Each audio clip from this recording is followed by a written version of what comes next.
ফেসবুকে এবং ইউটিউবে ৩-৪ মিনিটের একটা ভিডিও দেখে অন্যের সম্পর্কে অনেক বেশি ধারণা করে ফেলেন আপনারা এবং নিজের মতো করে চিন্তা করেন যে তারা হয়তোবা অনেক বেশি সুখী, অনেক বেশি হ্যাপি। এটা আসলেই সত্যিই দুঃখজনক।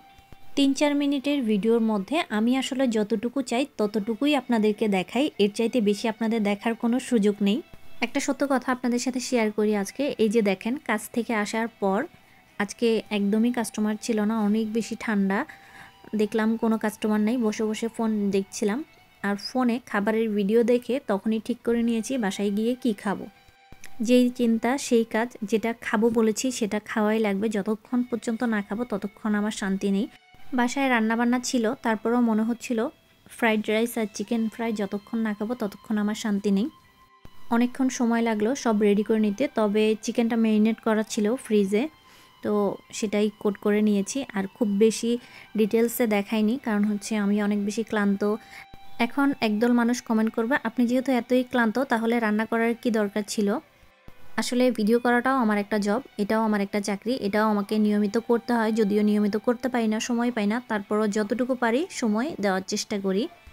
একটা জিনিস চিন্তা করে অনেক বেশি অবাক লাগে, মানুষ ভিডিওতে যদি কাউকে দেখে অনেক বেশি হ্যাপি তাহলে ভেবে নেয় তার জীবনে কোনো দুঃখ নেই, আর কাউকে দেখে যদি সে দুঃখী তাহলে ভাবে তার জীবনে কোনো সুখ নেই।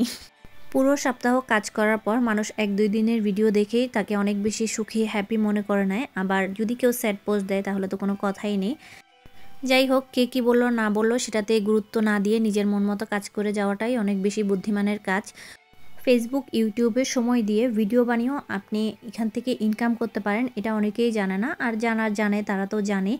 যারা, আমি সব ভিডিওতেই বলি যে ও কে কী বলল না বলল সেটা চিন্তা না করে শুরু করে দেন এবং মনোযোগ দিয়ে কাজ করেন। এটা থেকেই একটা সময় আপনার ভালো একটা ইনকাম আসবে, আপনি সেটা কল্পনাও করতে পারবেন না। আলহামদুলিল্লাহ। এই তো কথা বলতে বলতে আমার রান্না প্রায় শেষের দিকে। আমার রান্না যখন মাঝামাঝি সময় তখন মনে হচ্ছিল, ইস কেন যে রান্না করতে গেলাম, রান্না করা ছিল সেটা খেয়ে নিলেই হতো। শুধু শুধু এত ঝামেলা, এবং রান্নার পর অনেকগুলো থালাবাটি হয়। যখন চিকেন ফ্রাই, ফ্রাইড রাইসের রান্নার পর এতগুলো থালাবাটি হয়, এগুলো দেখলে একদম মাথা ঘুরে যায়। ডিশ ওয়াশারটা ব্যবহার করার কারণে আমার অনেক বেশি সময় বেঁচে যায় এবং অনেক কম পরিশ্রম হয়। যে কোনো কিছু রান্না করে খেতে আমার খুব একটা বেশি অলসতা লাগে না এখন আর।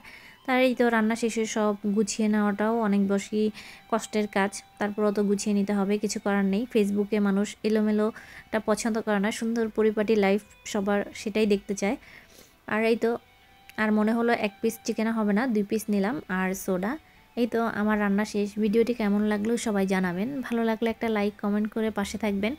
সবাই অনেক বেশি ভালো থাকবেন, সুস্থ থাকবেন। আল্লাহ হাফেজ।